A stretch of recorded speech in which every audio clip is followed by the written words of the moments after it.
Undergrad. Oh, you are undergrad. We're just going to go start right now, guys. Okay? Ready to go? Hi. So, I didn't get your name. Paul and it's hard to hear. Oh, okay.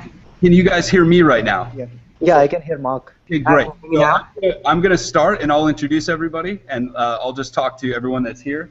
Everybody can see you on a big screen, and we're going to figure out a way for kids to come up and ask specific questions as well. We've obviously got some problems here with the audio-visual equipment. I apologize for that, and it seems like we're actually going to get this working. The most important thing is that you guys are able to ask some questions of all the people that are going to be here. Okay? So thanks for being patient, and thanks for showing up, everybody. My name is Mark. I am the founder of OOOOjOOOO. I hope that all of you guys have been checking out the cool 3D design stuff that we have in room 112. If you haven't, please come by and try it yourself. This is the first of our student session panels that we've put together just for you guys. The first session is all about tips for how you can get into a great college.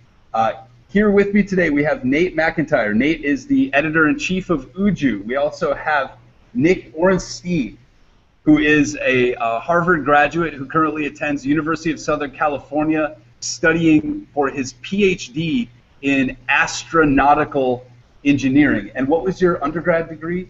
mechanical engineering. Mechanical engineering.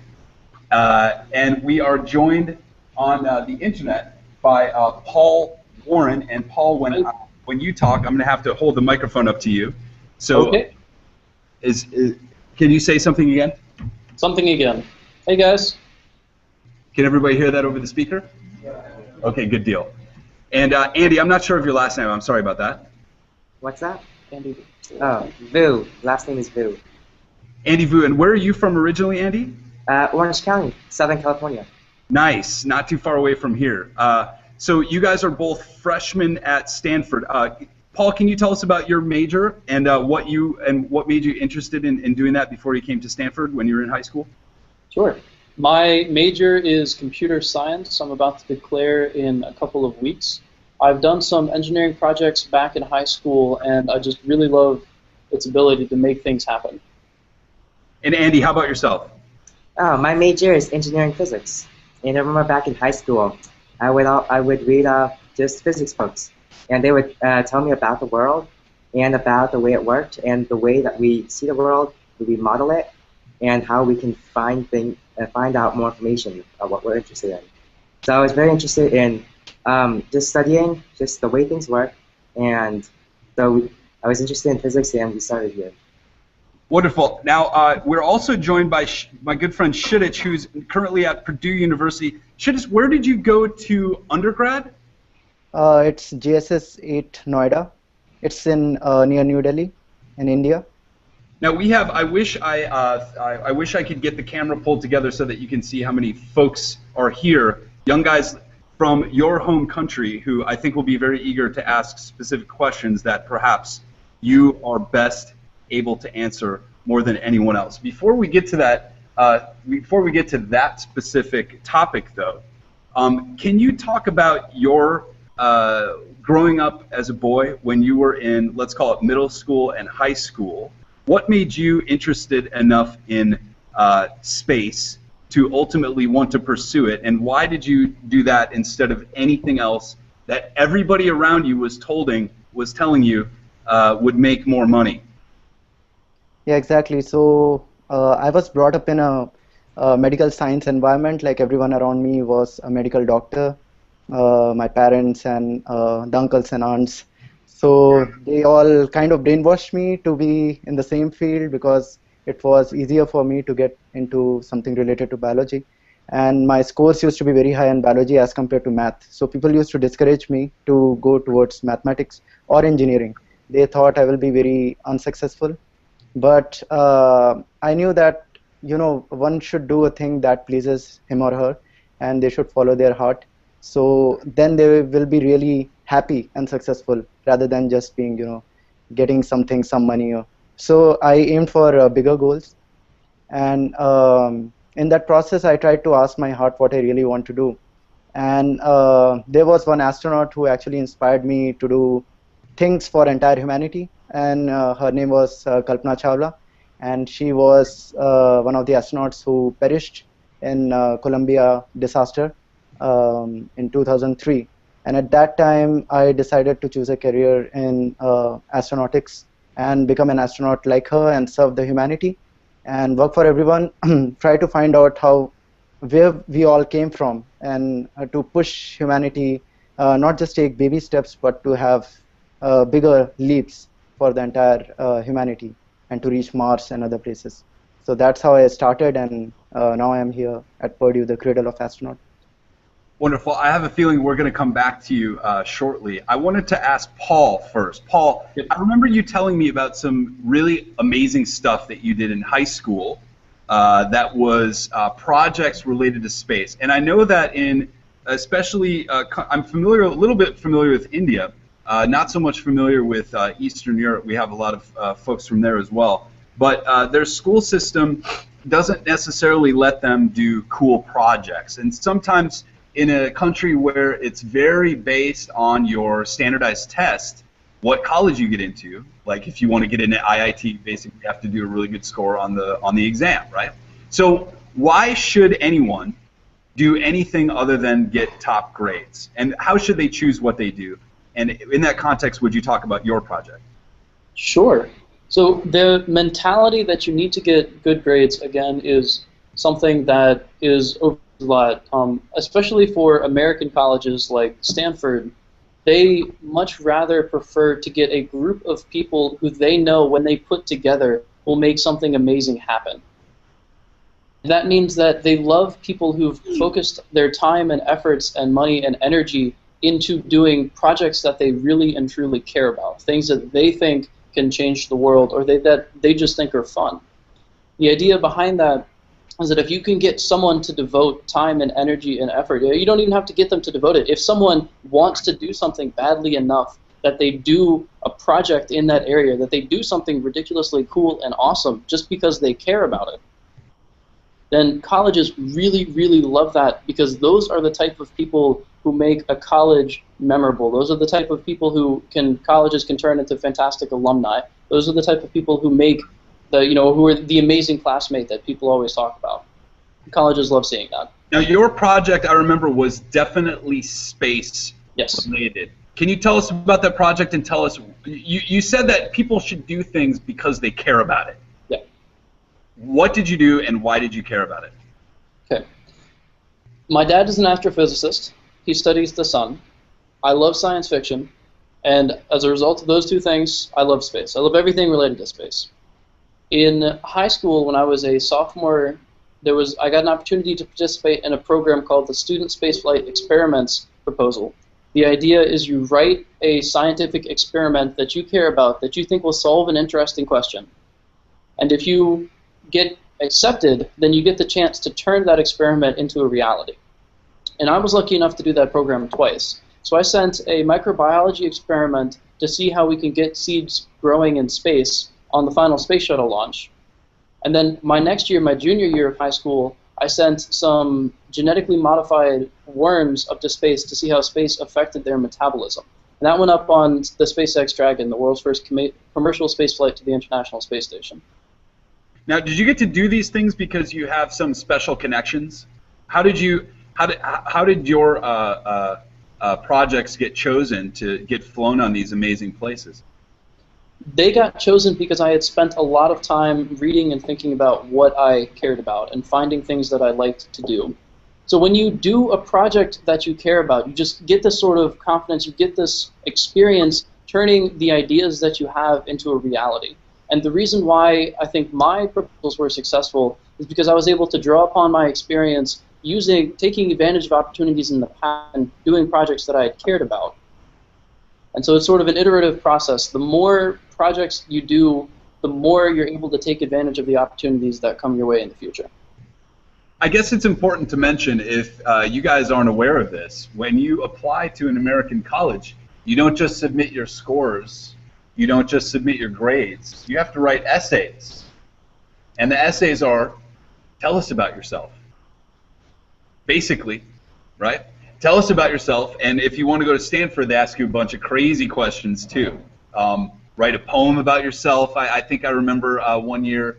Do you remember any of the questions that you guys had to answer, Andy, maybe? Andy, do you remember any of the essay questions that you thought you were weird or you answered particularly well?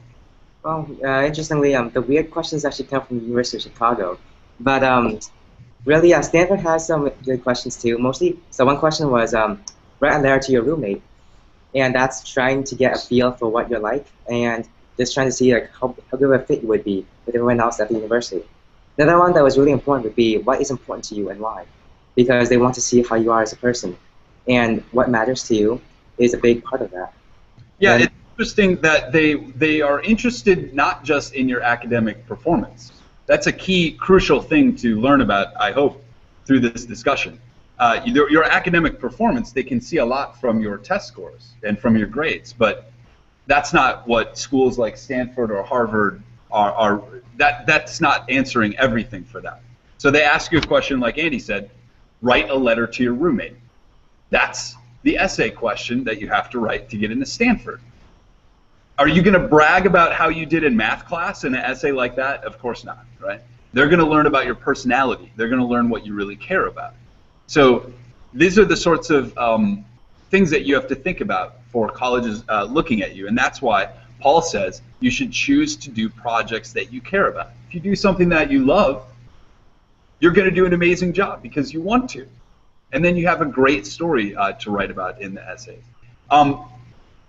Nick, can you tell us about what you did in high school? I remember you telling me, I remember having a conversation with you, and you told me that you majored in mechanical engineering. Yeah. So I said, what kind of sciencey stuff did you do during school? And you told me what your actual high school activities were. Yeah. So in high school, I was editor of the school newspaper, and I took all of the science classes, and I took APs and did well in them. But my extracurricular actually was not in science, and I think that made me a more well-rounded person, and it allowed me to talk to people that I wouldn't normally talk to, and become a better writer. And those are all skills that do become required as you further a career as an engineer. It's important to not just focus in one thing. I think you become more successful if you're well-rounded. That's not to say that you shouldn't focus your studies in what you want to pursue. So, if you know that you want to be involved in math and science and engineering, those should be the classes that you study the hardest for, that you do your best in. But as Mark was saying, and as some of the other students were saying, the top universities in America really want people who are not just narrow-minded and focused in one thing. They want people who have personal interests, something exciting to talk about over the dinner table, something that is an activity that results in creating something. So, for the newspaper, it was creating articles in a newspaper. But for all of these science experiments that the other students were talking about, there's a project, there's something to show for your work afterwards. And I think that's important too. So I think we have a good understanding of what our guests have done in their past and what they're doing right now. And now we just want to open up for your guys' questions. We're not going to say anything else, and only going to answer any questions that you have. There's no stupid question. The question that you don't ask, that you're thinking in your head, that fails to come out of your mouth, that is the stupid question. Okay? The smart question is the question that comes out. So if anybody has a question, would you come up here? So who wants to ask the first question to anyone?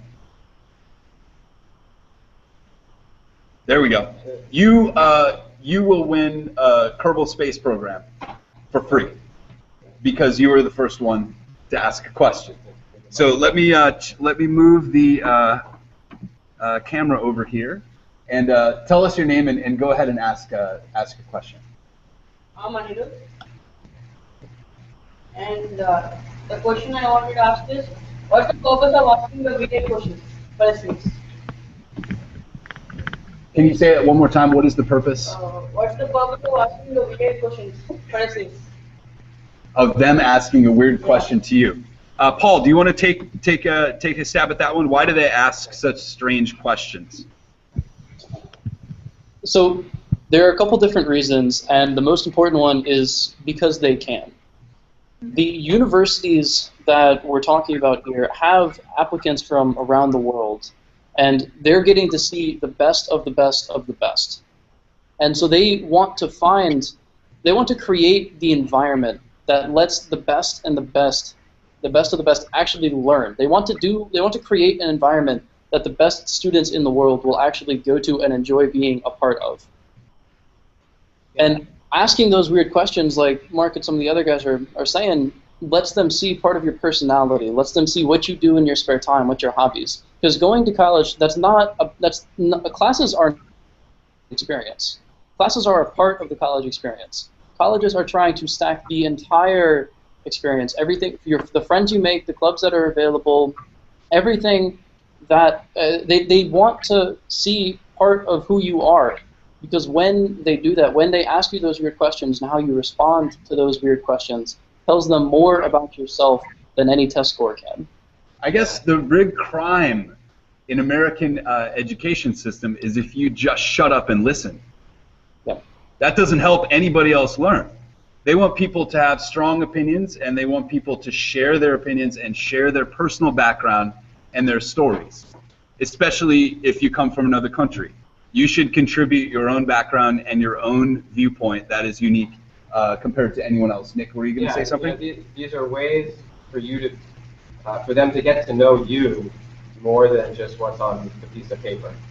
So, when you say what your grades are, those are just numbers. When you say what your activities are, those are just basic descriptions. Yeah.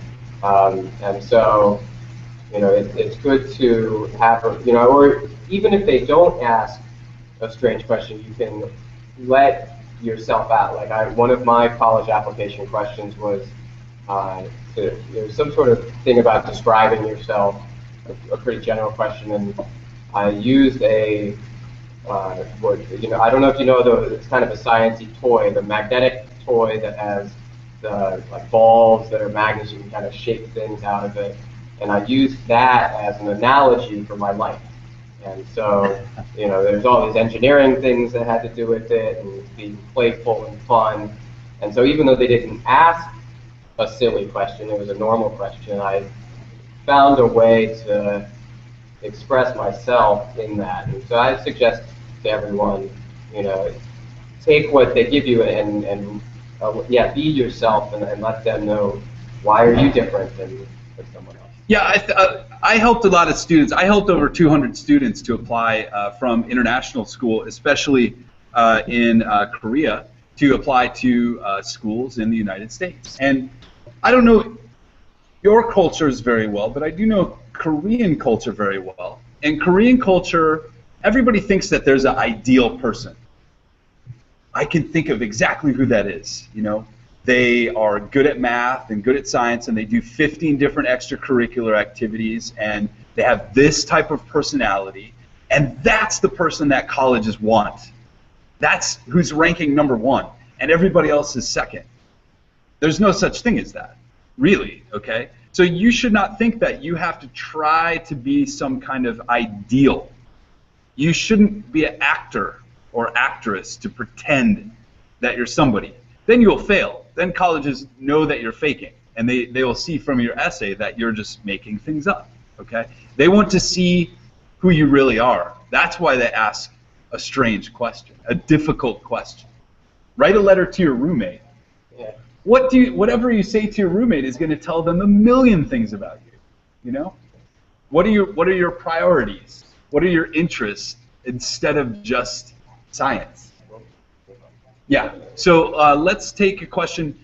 Did you want to ask a space question? Yes. And not a college question at all? Okay. Well, let's hold that one. And why don't you come up and ask a college question, right?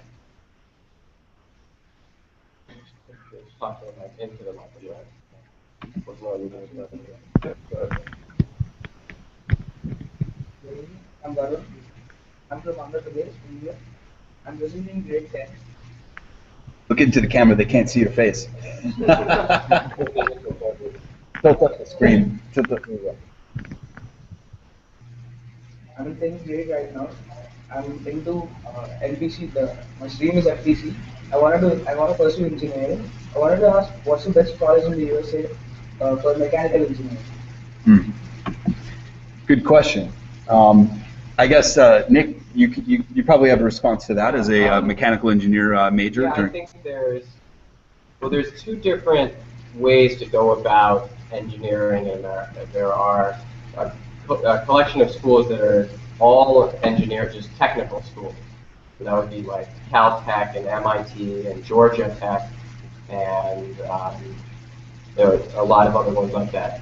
And then there are schools like Stanford and Harvard and Purdue and USC that have really strong engineering schools, but are also liberal arts where there's non-engineering classes.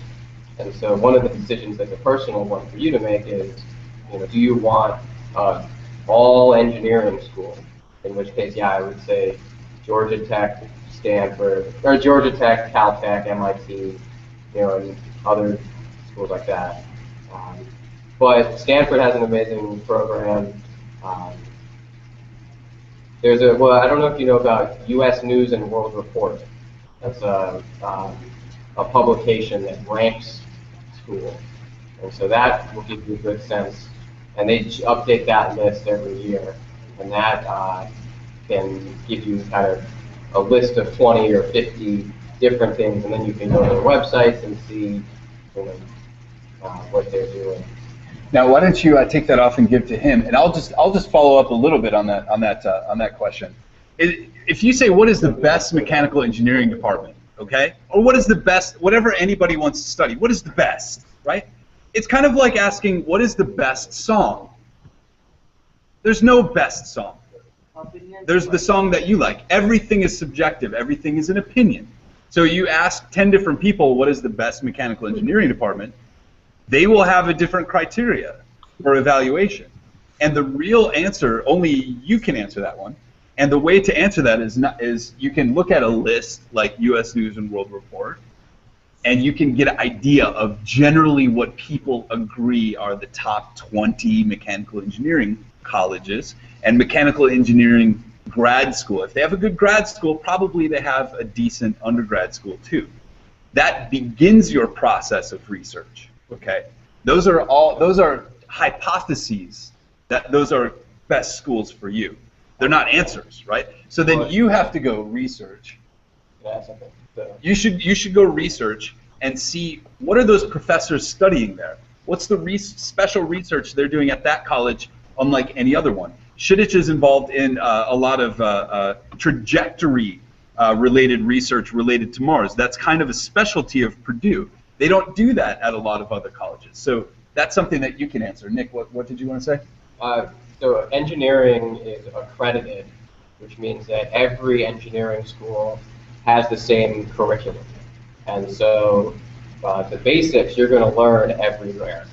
And what's more important is making sure that you feel that the students that you're going to go to school with are the kinds of people you would be friends with, the kinds of people who you would be able to teach things to as a peer, that they would be teaching to you.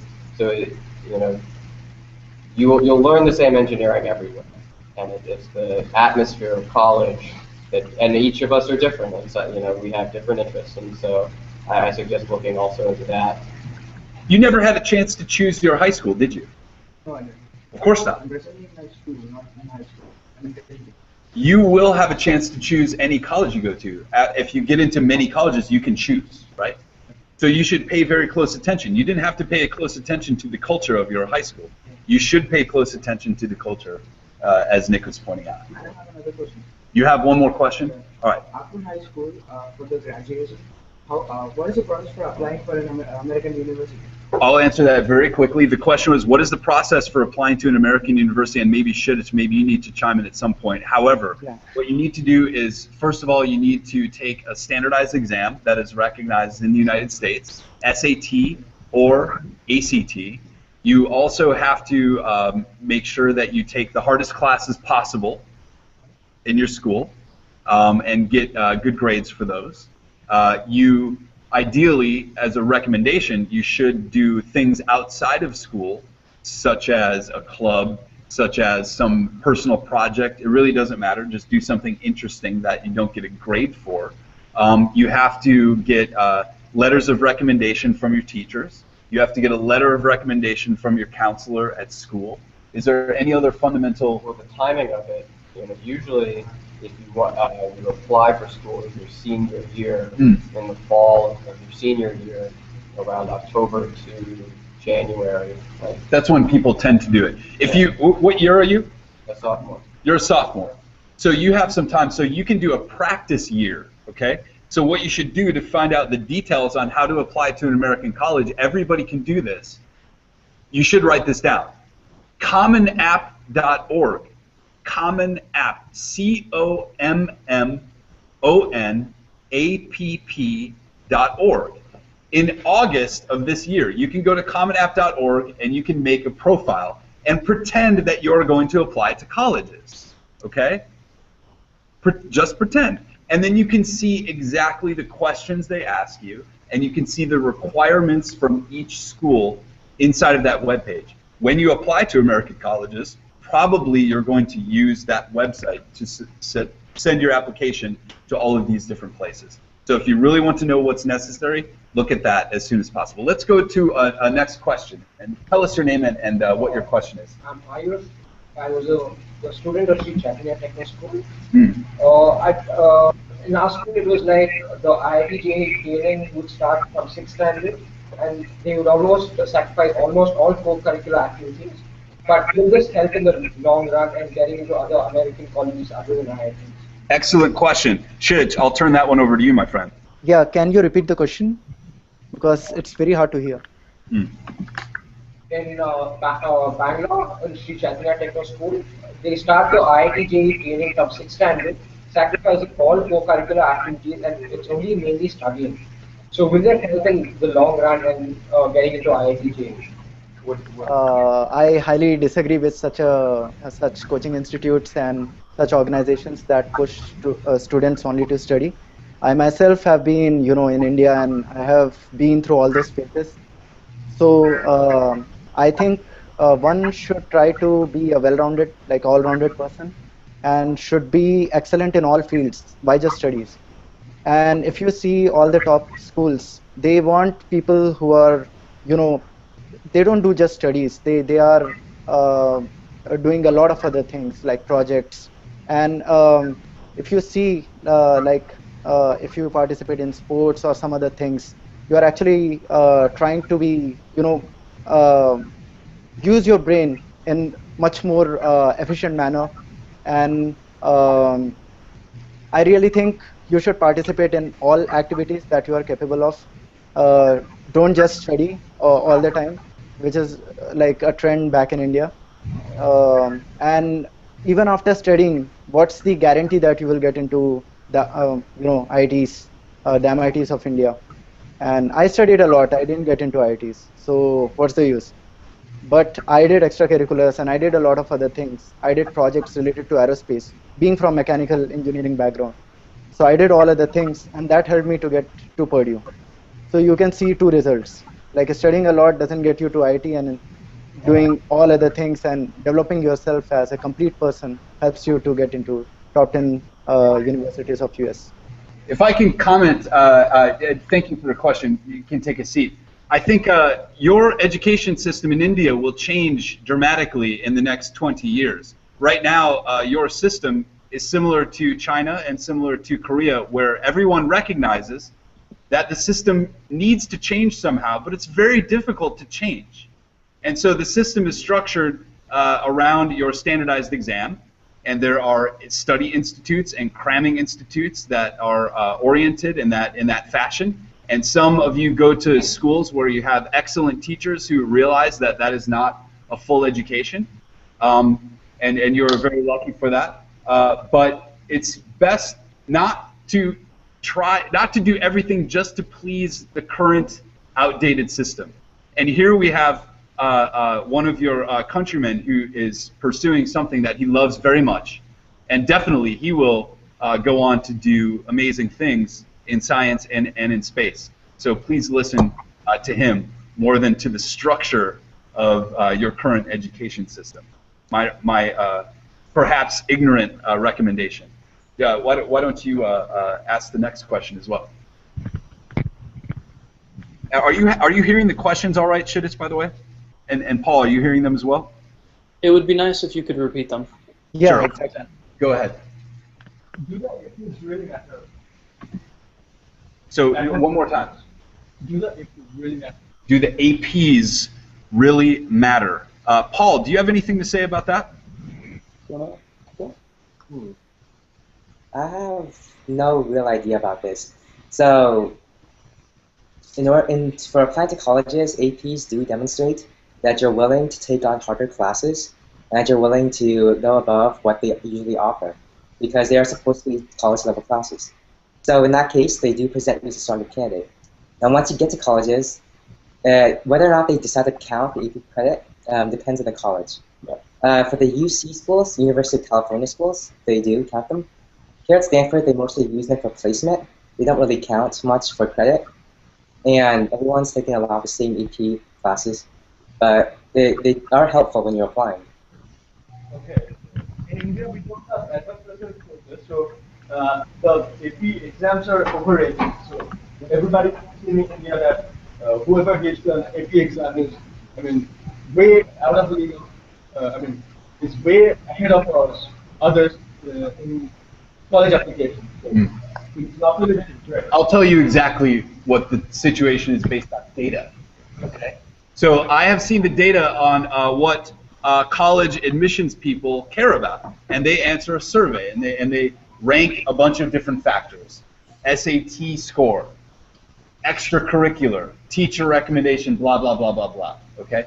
The number one thing that the majority of people say is of significant importance for college admissions consideration, for difficult colleges to get into, for the selective colleges, number one most important thing is your grades during school. Number two most important thing is the difficulty of your classes during school. So did you take the most difficult classes that were available to you, or did you choose the easy class and get an A in the easy class? Okay, those are two considerations. Your score on the AP tests is one of the last concerns. Okay, so if your school has an AP class and you get an A in that AP class, good for you. You took a challenging class and got a very high score. But an AP test, they don't really care. Okay. That's not a good way to spend your time, in my opinion. So if you don't have an AP classes at your school, and you hear of other people that have, they're taking 10 AP tests or something like that, nobody cares. Think about it. You think about your pie chart, okay? You know a pie chart, right? Think about 100% of your time that you control as a student. Sometimes it's for homework that you must do for your class. Sometimes it's for sleeping. Sometimes it's for other things that you don't decide. And sometimes it's for things that you can decide. So do you decide to spend your time sitting in an SAT cram school? Do you decide to spend your time studying just for some AP test to get a 4 or a 5 or something like that? Or do you spend your time creating a nonprofit organization because you care about something? Do you spend your time doing a space project and trying to connect with ISRO to get them to fly your CubeSat in the future, okay? Those are the kinds of things that people care about. You're not just trying to get a 5 or an A or some, gold star or ribbon or something like that. You're trying to achieve something real. That's what's important. So does that answer your question? Who has another question next? While we're waiting, I would just add though that getting the A's is important. That you know, so to get into the top schools, you do need top grades. It's true. The grades are important. I'm saying that the grades are important in the AP class, but the score on the AP test is almost much irrelevant. more important just to show that you took the hardest class. If you think of a question right now while we're talking or while he's asking his question, just go ahead and line up right here. Yeah. Anyone that has questions, please just come up. So feel free to Very do that casual. if you have a question. Go ahead, and I'll repeat your question. So just go ahead and ask. Sure. Yeah. You can just talk directly in the microphone. Yeah. So, all of us know that American colleges are very expensive. Yeah. Every year the payment is non-affordable for many Indians because we are middle-class families.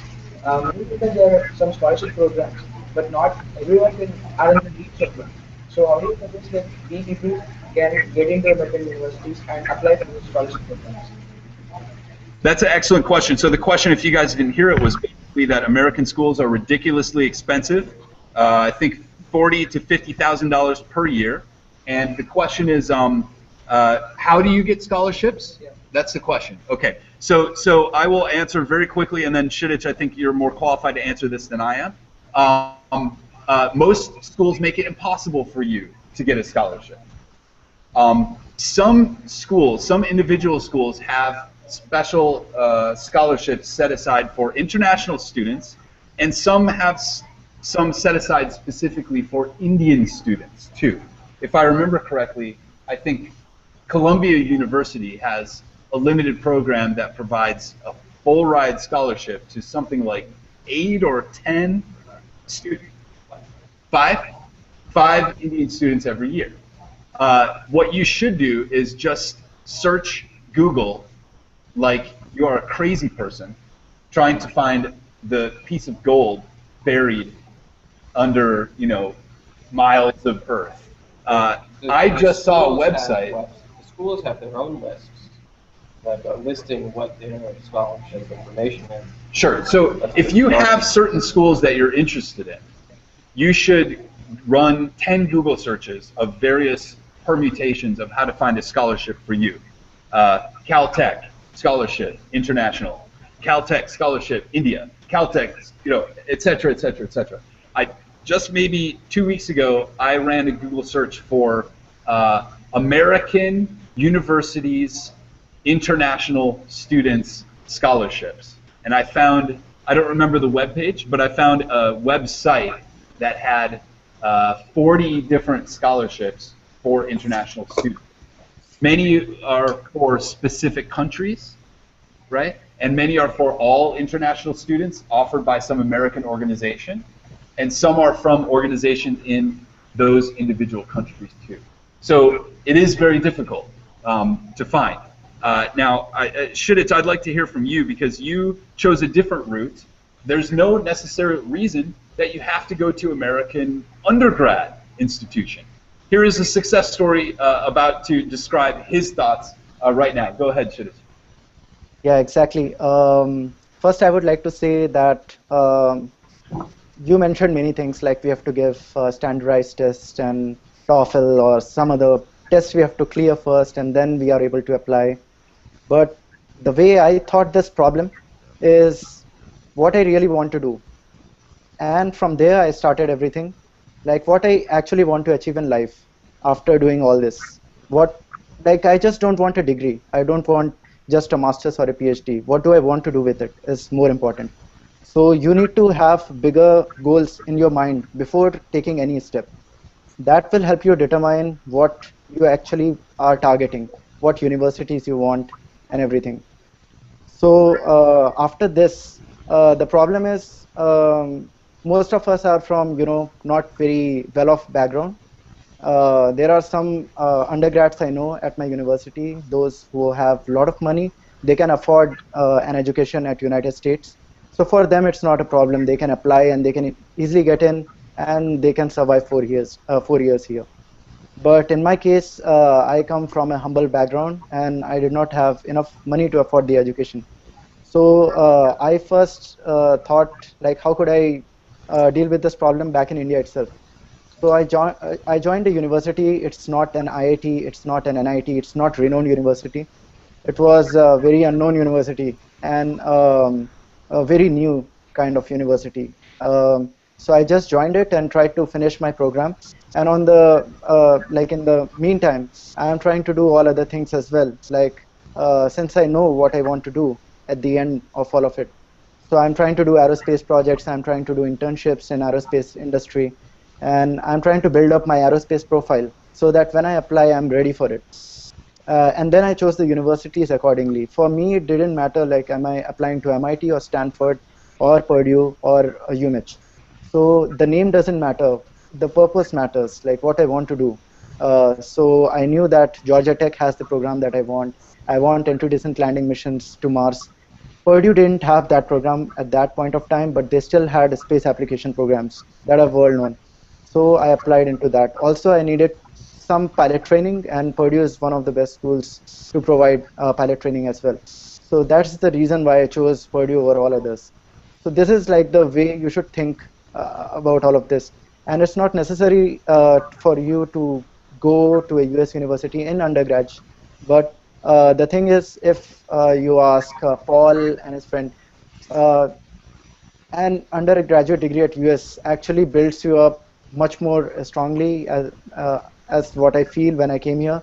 Like, it really helps you a lot if you want to pursue masters and PhD later on. So it kind of makes your life easy or easier, but it's not necessary that you have to do it. You can still manage your way like I did. It will be somewhat tougher. And once you come here for graduate school, it's much easier to come for a graduate school than undergrad.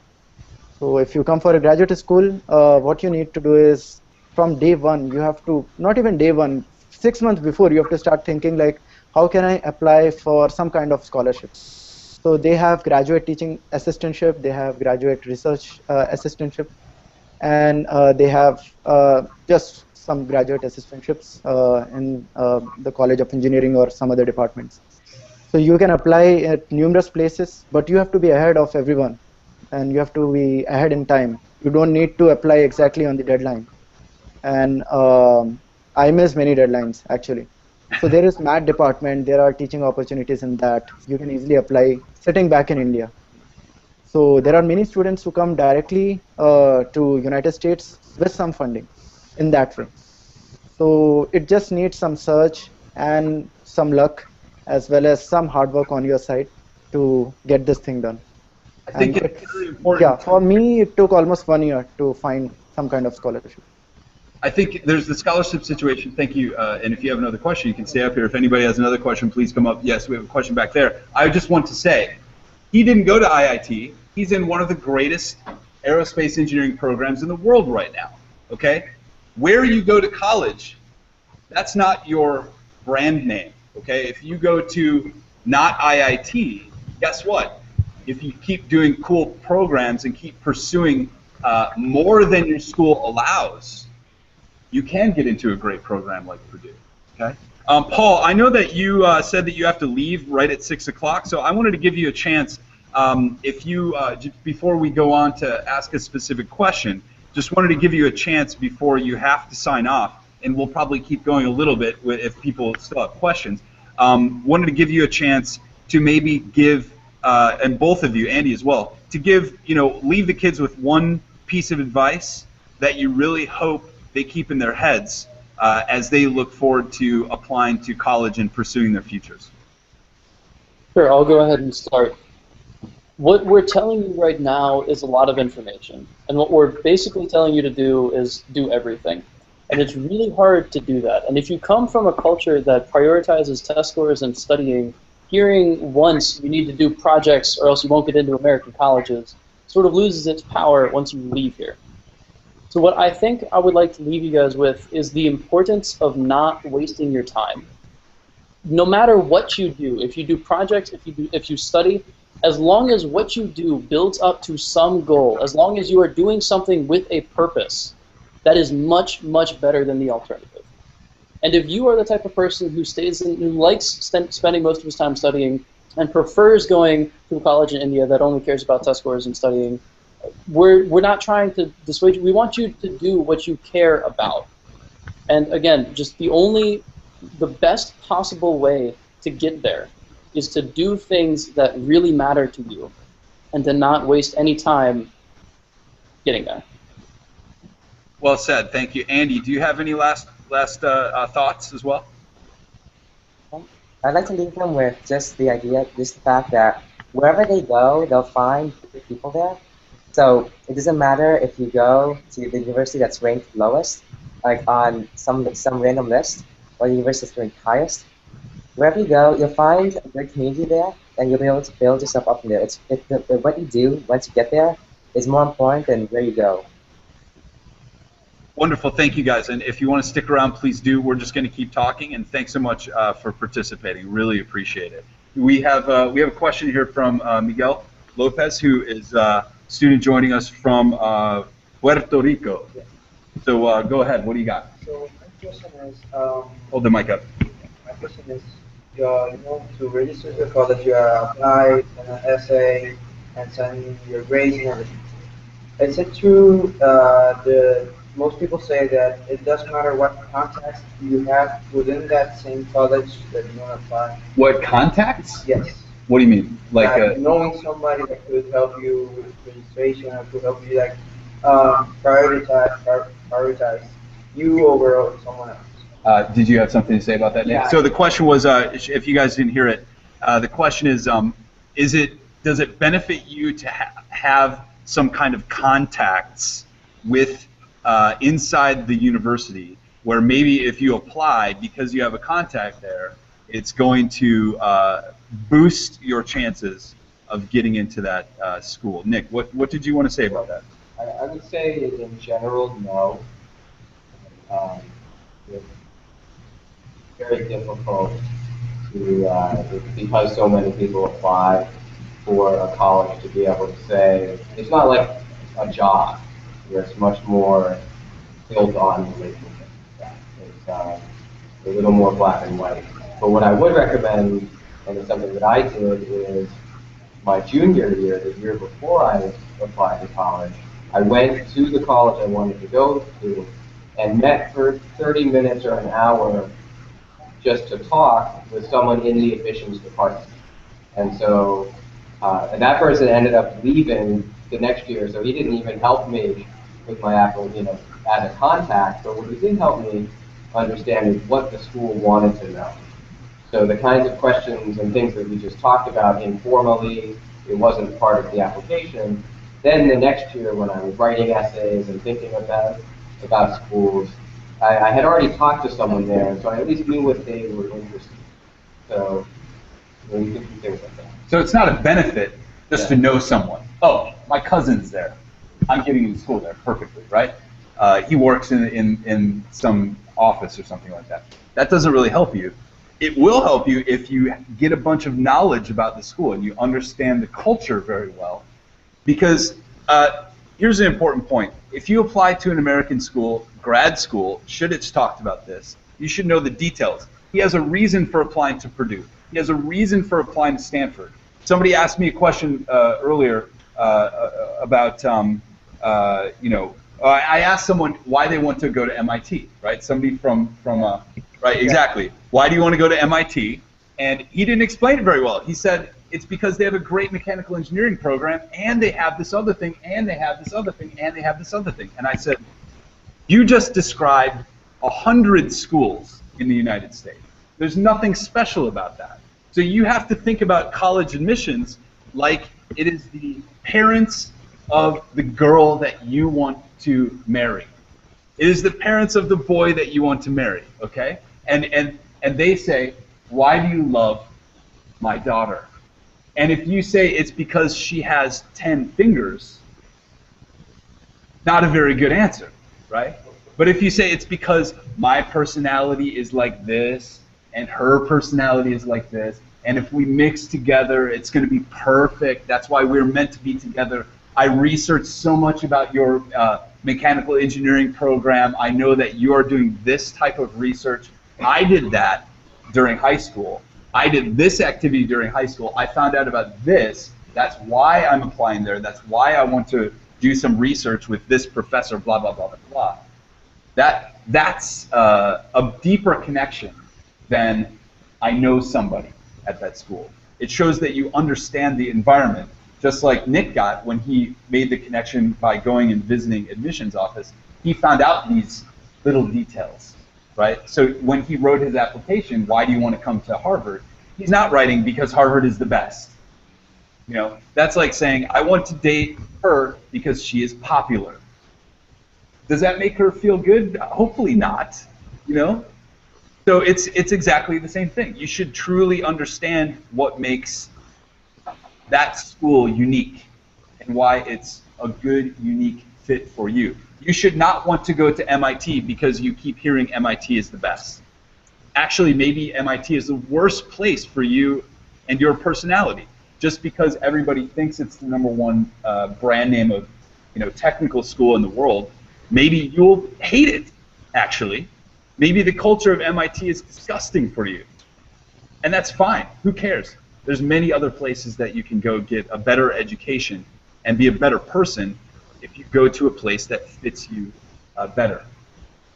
You have any other questions? Well, who has any more? Bart? Yes. I just wanted to thank you again for the opportunity to speak to everyone. Thank you guys very much. Thank you for joining us, and we'll connect with you soon. So, bye-bye. Yeah, thanks so much. Thank you, Andy. And go ahead.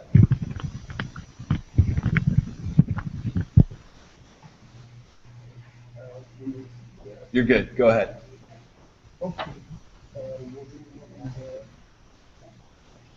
Speak loudly so everyone can try to hear you. I am John Bradley, and I am a Romanian, and I come from the National College University from Serbia. My question came from the previous student question. I just felt like I had to give him a bit of a credit. What I understand, Stanford aims to do, to learn with these crazy questions is to know that the students are open-minded, like they don't have the closed-minded idea of just learn this, get a good grade, and go to college and so on. Of course, they need more than that, but this is the main idea. Well, closed-mindedness comes a lot from ignorance, and ignorance is overcome only after you talk to different persons. My question is, how much of your success do you owe to other persons? Other persons, I mean, like the person that you ask questions to, like, for example, the teacher that you ask, the teacher that you go to and ask, how is this? If you ask me how to, you have to speak my English. It's a bit rusty. So yeah, no, it's sounding just fine. So your question is very quickly. It's how much of their success do they owe to simply coming to person and asking them for help? Nick, do you want to address that? Excellent question. So the question is, how much of your success do you owe for coming to other people and asking them for help? Nick, go ahead. I mean, strictly the things that come beyond you, beyond your work and your diligence, something that comes from you asking others help. Sure. Thank you. One of my quick answers would be everything. The world is not you on an island. The world is the way that you interact with other people. And so By asking for advice, you get a broader perspective of the world. And but I think it's all, you know, so you learn, but people are often happy to give advice. And I've found that if you, so sometimes you can ask someone for advice because you're curious to learn from them. And asking for advice is different than asking for a favor. You know, and so that's a bit, you know, and so I owe a lot of where I've gone for the times where I just asked for advice. I didn't want a job, I didn't want a better grade, I just wanted some help. And I think that's important. You know, yeah. Great question. And we have 2 more questions, and we want to wrap things up quickly. So I'll move on to the next student. Just on this, I thought it would be more relevant from people that are not native Americans.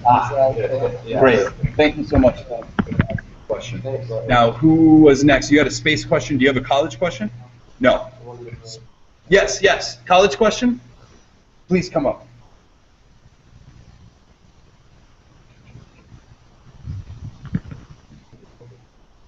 If anybody's thinking of a question and not answering it, then you're doing it wrong.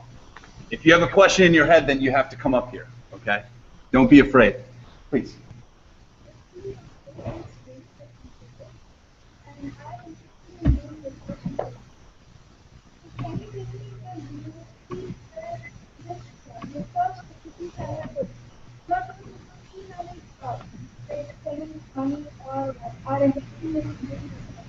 People are just concerned about jobs and later on salaries. So can you just tell me like which universities provide good base for this research? So for which universities are an excellent environment for doing physics research? Do you mean physics in general, or do you mean specifically astrophysics, or physics generally?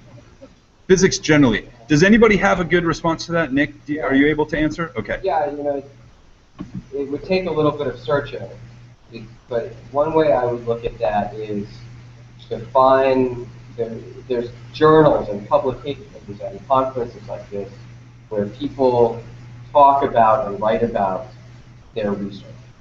And usually there's papers, and the author, when they list the author's name, it also lists the university they're at. So similar to some of the other conversations, you know, find searches of articles that interest you and see where those professors are from. But I think that a lot of students in America do have strong research. There's the tier 1 research, that's kind of a group of schools. But you know, I think it's, yeah, it's also you can go on the website. You know, Yeah, US. this isn't a direct answer because there is no direct answer. You know, there's not a list necessarily, but you know. So you're talking about U.S. News and World Report right now. Otherwise, A good place to start. U.S. News and World Report is always a good. That's a good place to start. So this is a famous list in the United States that everybody hates at the same time, because this is a nonsense list, and you should not treat it like it's correct. You should treat it like it is a hypothesis that you have to test. But you can find, you can run a Google search for U.S. News and World Report top colleges, and I don't think they rank undergrad colleges for physics, but I bet you can find U.S. News and World Report grad school physics, and I bet you'll find the top 20 grad schools for physics. From there, you should research those colleges yourself and see if you agree that they're interesting for you. That's my suggestion. So like Mark said, the order in that list is different every year, and is not as important as the names on the list. Kshitij, are you trying to say something as well? Yeah, I was just saying that, you know, at first you might not have any idea. So just to gather a preliminary basic idea, we use US News. Even I used US News. And I figured out the first top 20 universities to which I should apply to, because when we give the standardized test, it gives an opportunity to send scores to 4 universities for free. So I had to basically choose 4 universities where I should send my scores for free, so that I don't need to spend my money on that. So it needs some, search. And also then it comes back to the basic question, what you want to do in life. So then you can decide on these universities. Otherwise, it's very hard. Like even my advisor says the same. All top 10 universities or 20 universities in US are all best. There is like nothing like the best term. They all are very good. So it depends on what you want to do and where you want to go. I think it's a mistake to think that college is something that happens to you. You go to the magic machine of college and it does magical things to you, and then you magically come out as a smart person. College is an environment for you to do what you are going to do, okay? And you can do that at many different places. And the best thing that you can do is find a place and evaluate it and apply, if you want to, based on if you think it will truly help you to develop to the person that you will develop into. It's just a comfortable place, that's all. It doesn't, just because you get into Harvard instead of getting into someplace else, doesn't mean that you are definitely 100% a better person. Except Nick. Nick is definitely 100% a better person than I am. Yeah, does that answer your question? Just one last line to add is, when I was thinking about my PhD, like to move from master's to PhD, then I was asked to think about the University of Colorado Boulder, which is at the present, I think, number 16 as per US News. And right now I'm at Purdue, which is number 4 or 5. So you can see I was trying to apply from number 4 to number 16. So it doesn't make any difference. Like, you need to think about what you want to do. Wonderful, and I think we don't have any more questions right now, so Kshitij, could you just leave everyone with a final thought? A space question. Oh, I'm sorry, space question. Yes, go ahead. Sorry. You forgot to. I did. I'm sorry. I was saving the best for the last. Please ask both of them, and then we'll go. Good evening, guys. Myself, Bhagat from Odisha, India. I have a very good question. The first question, just consider this. Just consider that we have a parallel universe which consists of basic matter. Means we have exact opposite of ours. So these are the things which are being proposed by Stephen Hawking and many of his colleagues. So if there is such a universe, so what's the thing which is present in between these two universes, which is keeping both the universes off in contact? Because we know matter and antimatter, whenever they come in contact, then amulets come and transform into energy. Nick. So what's the thing separating them? Yes. Is your question? Some people think black holes. Some people, I think it has. This is well, I like the pressure because these are the kinds of things that people who are active in space and at events like this think about, and there are no known answers. I think part of it is a philosophical question, and that brings up a little bit of quantum mechanics and consciousness. So in quantum mechanics, when you look at something, you create it. And so I think that might be part of this link that is between them. I would love to have that time machine that could do it, and I don't know. But, Do you have any opinion on this one, Kshitij? Yeah, I couldn't hear the question well because he was speaking in. How do parallel universes work? How do you get to the next one? Is that right? That's not the right Oh, question. okay. What separates matter from antimatter? Yes, consider we are living in a universe consisting of only matter. And if No, there's we have made antimatter. I know we have made it. But in case there are lots of parallel universes, this theory says. Consider there's just exactly antimatter universe. So what's the thing separating between them and us? I know this is a hypothesis, but it's a very good question. So assume there's a parallel universe. Did you get that, Kshitij? it's something about the parallel universes and how they are Even if there's different. a parallel universe, okay, this is we live in a matter universe, not an antimatter universe. Oh, and he's saying that there is some universe that is just. What's the boundary? You know, I consider there's another universe which is made up of antimatter. Yeah. If both the universes are gonna come in contact, they're gonna annihilate. So what the thing is gonna separate them? But by definition, two universes can't intersect with each other, right? The chance Unless there's a black hole. Unless there's a is that what you were just talking about? Yeah, or maybe that's the Big Bang. When two universes intersect each other. that can be the Big Bang even. Yeah. So. So are you getting what the question here is? The question is that matter and antimatter. One universe comprises only of matter, another comprises only of antimatter, and what happens when they collide with each other or something. Yeah. What's the answer? You're the one at Purdue. You're studying this. No, I'm not studying this. This is something related to physics, astrophysics, and I'm not really sure how, like, if there is an electron and a proton and it both combine, something happens. Just like that, something should happen between matter and antimatter. And for sure, it's not that things will collide and disappear or something, but maybe it might form some kind of huge black hole or something that has not been discovered yet, which scientists will find later on and term it as something. This is the kind of thing that you should write a science fiction novel about. Yeah, exactly. He can find about it and he can name it as his. I'm not saying it's a bad topic. I'm saying it's an excellent topic, and it's an excellent book, but impossible to do research.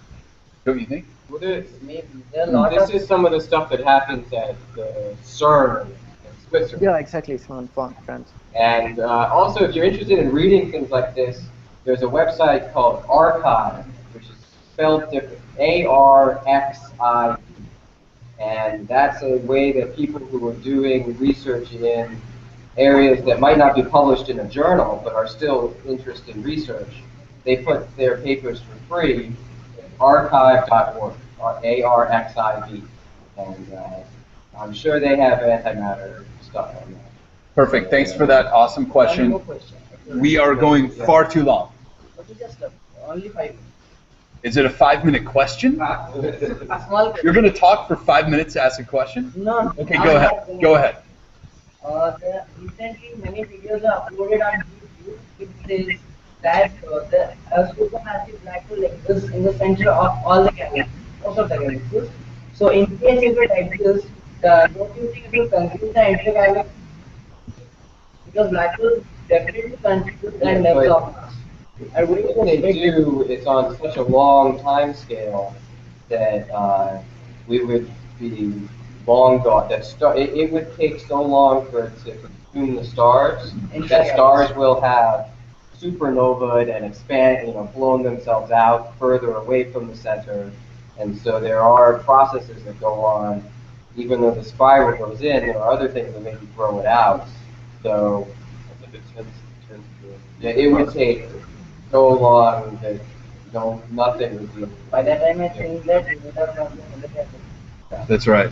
That's right. Thank you. Cool question. Thanks for asking it. And I just want to give everybody a chance to leave with one more comment. Kshitij, could you do us the honor of giving the students that are assembled here some final thoughts? Yeah, exactly. First, I would like to say to especially students of India that what I saw is I have been invited to some of the conferences or some other meetings where I had to talk about, how to get to US universities.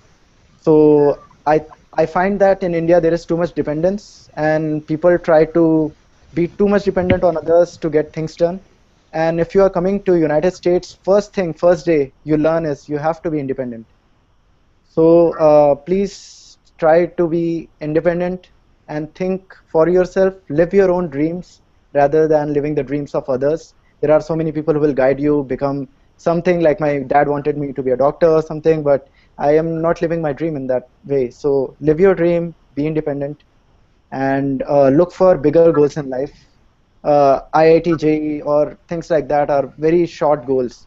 people run behind IIMs. They want to become managers. They want to earn fast, but nobody is looking for bigger goals in life. So try to aim bigger, and in that way you will be a man of value rather than a man of success. Wonderful words. Thank you so much, Nick. Do you have any final thoughts for everyone? Yeah, you know, I think we've touched a lot on do what you love, but I also think you have to do it well. You know, you have to take things seriously. You have to pursue your interests to the best of your ability, and you know, along that path, enjoy what you're doing. You should want to wake up and go to class, or spend those late nights on that project, or when you get into the working world, go to work that day.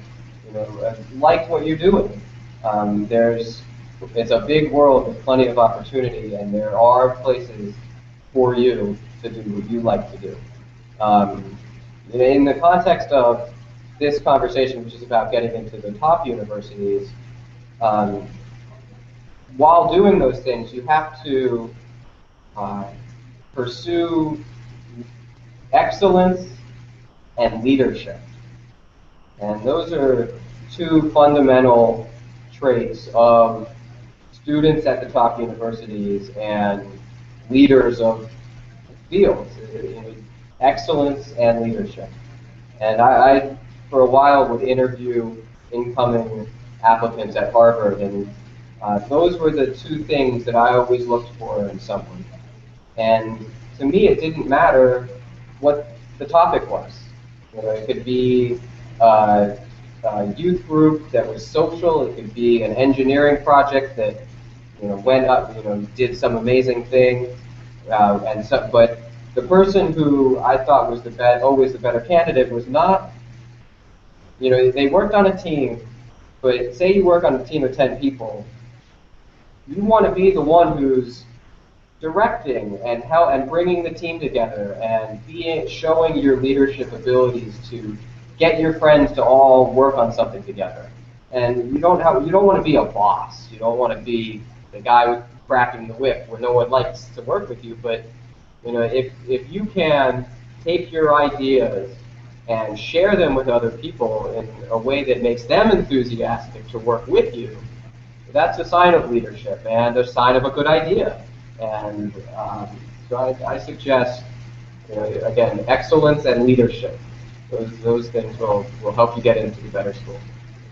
Thank you so much, Nick, for being a part of this. Kshitij, thanks for all your wonderful advice. I think everybody here appreciates that. Everyone, tomorrow at 8 a.m., that's the debut episode of Return to Mars Part 2, where you will have a brand new challenge to tackle tomorrow in your developing brand new skills of 3D design. Also tomorrow evening at 5 p.m. at the same time, I think in the same exact room, we will do another session. It's not about college, it's about your future in space, science and technology.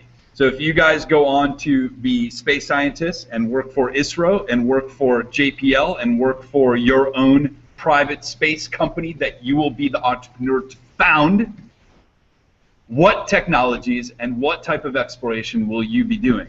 And we will have a SpaceX engineer, and we'll have someone here. He will be here physically, and we'll also have someone here physically from Stanford who has been doing some crazy future technology that you will definitely want to hear.